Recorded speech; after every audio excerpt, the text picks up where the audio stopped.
नमस्कार, मी उर्वी सावंत पंगत तुमच्या आमचीमध्ये तुमच्या सगळ्यांचं खूप खूप स्वागत करत आहे। आज मी तुम्हाला कोकणात सणांना हमखास बनणारी काळ्या वाटाण्याची उसळ दाखवणार आहे। तर चला सुरुवात करूया। आता उसळीसाठी इथे मी रात्रभर पाव किलो वाटाणे भिजत घालून सकाळी 10 ते 12 शिट्ट्या काढून आपण ते शिजवून घ्यायचे आणि अर्धा वाटी वाटाणे साईडला काढून ठेवायचे। आता वाटण्यासाठी इथे मी 1 चमचा तेलात 2 मोठे कांदे चांगले गुलाबीसर होईपर्यंत आपल्याला परतून घ्यायचे आहेत। आता इथे कांद्याचा रंग बदलला, चांगला सोनेरी आला की त्याच्यात अर्धी वाटी एवढं किसलेलं सुकं खोबरं घालून एकत्र चांगला खरपूस भाजून घ्यायचा आहे। इथे मी ओल्या नारळाचा वापर केलेला नाही आहे। या वाटाण्याच्या उसळीसाठी आपल्याला सुकं खोबऱ्याचाच वापर करायचा आहे। त्याच कढईत आता दालचिनी, मिरी, लवंगा, तेजपत्ता घालून चांगलं भाजून घ्यायचं आहे। त्यात मी कोथिंबीरीच्या काड्या, हिरव्या मिरच्या 2, पुदिना हे घालून चांगलं खरपूस भाजून घ्यायचं। इथे गॅस मी बंद केलेला आहे।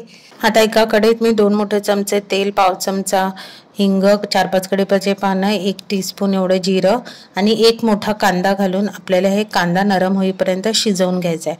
आता इथे कांदा थोडा नरम झाला की त्याच्यातच मी आलं लसणाची पेस्ट घालून आलं लसणाचा कच्चेपणा जाईपर्यंत आपल्याला शिजवून घ्यायचं आहे।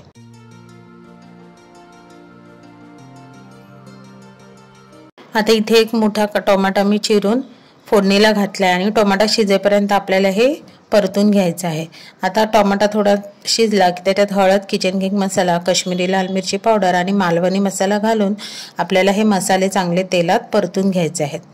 आता इथे मसाले तेलात परतून झालं की ते खालून लागू नये म्हणून मी काळ्या वाटाण्याचं पाणी इथे वापरलेलं आहे, दुसरं पाणी वापरायचं नाही आहे। आता मसाले परतून झाले की आपण तयार केलेला हिरवा वाटाणा, कांदा खोबऱ्याचं वाटण घालून व्यवस्थित मिक्स करायचं आहे। आता हे वाटण व्यवस्थित मिक्स झाल्यावर झाकण लावून आपल्याला 5 मिनिटांसाठी तरी ठेवायचं आहे। आता 5 मिनिटांनी तुम्ही बघू शकता वाटण चांगलं शिजलेलं आहे। इथे सुरुवातीला आपण साईडला काढलेले जे अर्धा वाटी वाटाणे होते ते मिक्सरला एकदा फिरवून घ्यायचे आणि ते त्याच्यात ऍड करायचे। नंतर ह्याच्यात शिजलेले काळे वाटाणे घालून त्यातलं पाणी सुद्धा ह्याच्यात ऍड करायचं। सर्वात शेवटी गरम मसाला आणि मीठ घालून ही उसळ चांगली मिक्स करून घ्यायची आहे। ही उसळ चांगली परतून झालेली आहे। इथे बघू शकता तुम्हाला उसळ जरा मला घट्ट वाटते म्हणून मी ह्याच्यात अर्धा ग्लास गरम पाण्याचा वापर केला आहे। तुमच्या आवडीनुसार तुम्ही त्याची कन्सिस्टन्सी ठेवू शकता। आता भाजीला चांगली उकळी येईपर्यंत साईडला आपण एक फोडणी करून घेऊया। 1 चमचा तेलात मी 4 ते 5 लसूण पाकळ्या घालून सोनेरी रंग येईपर्यंत आपल्याला त्या शिजवून घ्यायच्या। नंतर त्यात तयार झालेल्या उसळीत भरून फोडणी घालून झाकण लावून 2 मिनिटांसाठी असंच ठेवून द्यायचं आहे। आता ही उसळ आपली चांगली तयार झालेली आहे आणि आता ती चांगली मिक्स करून त्याच्यात कोथिंबीर घालून आपल्याला ही काळ्या वाटाण्याची उसळ खाण्यासाठी तयार आहे। ही उसळ तुम्ही आंबोळी, वडे यासोबत खाऊ शकता।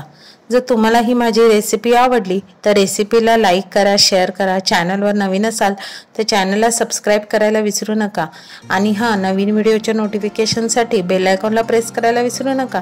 तोवर मस्त राहा।